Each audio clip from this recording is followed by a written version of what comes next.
ఈ రెసిపీకి పేరు తెలీదు. మీరు ఏదో ఒకటి పెట్టేసేయండి. బెండకాయ ఫ్రై అంటారో ఏదో ఒకటి అనేసి పేరు పెట్టేసేయండి.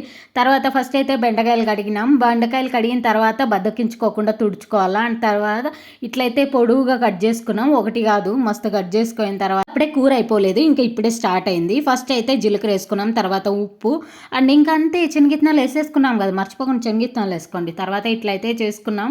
మిక్సీ పెట్టుకున్న తర్వాత మంచి పౌడర్ అయిన తర్వాత పెరుగు కూడా మిక్స్ చేసుకొని ఇంకా దీంట్లోకి దొయ్యడమే అనమాట. మంచిగా తోసి నింపడము. నింపిన తర్వాత ఇట్లా పెనంలో పెట్టేసి ఆయిల్ వేసి మంచిగా ఫ్రై చేయాల. మీ ఓపిక.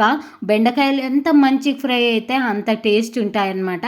కొంచెం నల్లగా అయితే ట్యాన్ అయిపోయినాయి అని చెప్పి తినుకోకుండా ఉండొద్దండి, అవే మస్తు ఉంటాయన్నమాట.